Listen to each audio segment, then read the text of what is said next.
Hello बच्चों, let's see the question. The question says the wavelength of radiation emitted when in helium plus electron falls from infinity to stationary orbit would be r equal to 1.097 into 10 to power 7 meter inverse. Option 1 2.2 into 10 to power minus 8 meter. Option 2 2.2 into 10 to power minus 9 meter. Option 3 120 metre, option 4 22 into 10 to power 7 metre. हमें ये बताना है कि जब electron infinity level से stationary level पे गिरेगा तो उस टाइम पे जो रेडिएशन एमिट होगी उसकी वेवलेंथ क्या होगी। तो first of all we will write the key concept. The wavelength is given bye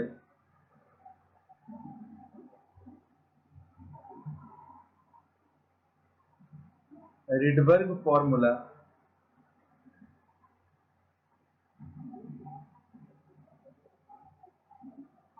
which is 1 by lambda equal to r 1 upon n1 square minus 1 upon n2 square into z square।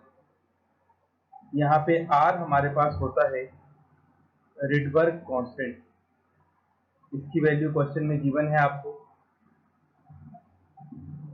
z हमारे पास है atomic number. अब यहाँ पे हमें ये बोला गया है क्वेश्चन में कि एक स्टेशनरी लेवल है, तो जो ग्राउंड लेवल होता है उसी को हम क्या बोलते हैं, स्टेशनरी लेवल। तो ग्राउंड के लिए तो n की वैल्यू 1 होगी। अब इसके ऊपर बहुत सारी एक्साइटेड स्टेट्स होती हैं, first excited state, second excited state, third, fourth, ठीक है। और ऐसे ही अल्टीमेटली लास्ट में हमारे पास आती है इनफाइनाइट एनर्जी लेवल। तो वो जो इलेक्ट्रॉन है वो इनफाइनाइट से ग्राउंड स्टेट में जंप कर रहा है, तो वो एनर्जी रिलीज करेगा। उसी एनर्जी की हमें वेवलेंथ फाइंड आउट करनी है। तो यहाँ पे n1 की वैल्यू हमारे पास 1 हो जाएगी क्योंकि इलेक्ट्रॉन ग्राउंड स्टेट में आ रहा है, और n2 की वैल्यू हमारे पास कितनी हो जाएगी, इनफाइनाइट हो जाएगी क्योंकि वो इनफाइनाइट से नीचे आ रहा है। जो हीलियम है उसके लिए z की वैल्यू कितनी हो जाएगी, 2 हो जाएगी। तो उसको हम इस फॉर्मूला में पुट करते हैं और देखते हैं हमारी लैम्डा की वैल्यू कितनी आती है। So 1 by lambda is equal to, R की वैल्यू हमें दे रखी है 1.097 into 10 to power 7, Z square आ जाएगा 2 का स्क्वायर, 1 अपॉन 1 का square minus 1 upon infinite square. अब हमें ये पता है 1 अपॉन इन्फिनिटी की वैल्यू क्या होती है, 0 होती है। तो यहाँ से हमारे पास 1 अपॉन लैम्डा बच जाएगा 1.097 into 10 to power 7 into 4 into 1 by 1। तो ये आपके पास आ गया। अब इसको हम अगर कैलकुलेट करें तो यहाँ से हमारे पास जो 4 इंटू 1.097 है, इसकी वैल्यू हमारे पास लगभग आती है 4.38 इंटू 10 टू पावर 7। अब हमें चाहिए लैम्डा, तो लैम्डा हमारे पास किसके इक्वल आ जाएगा, लैम्डा आ जाएगा 1 डिवाइडेड बाय 4.38। इसको जब हम डिवाइड करेंगे तो ये वैल्यू हमारे पास आती है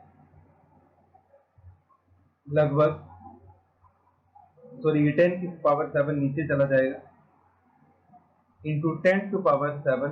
तो ये वैल्यू हमारे पास आती है 0.22 इंटू 10 टू पावर माइनस 7, जिसको हम लिख सकते हैं 22 इंटू 10 टू पावर माइनस 9, और ये हमारे पास बन जाएगी 22 नैनोमीटर के equal.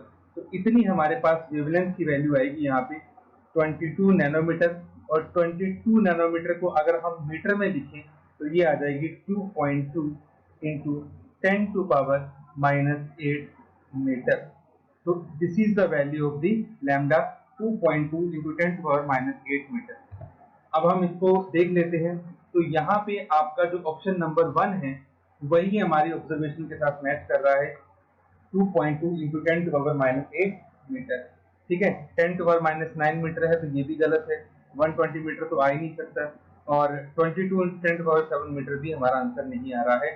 So correct option is option number 1, 2.2 into 10⁻⁸। की concept is Rydberg formula 1 by lambda equal to r into 1 by n1 square minus 1 by n2 square into z square. Hope you understood it well. Best of luck.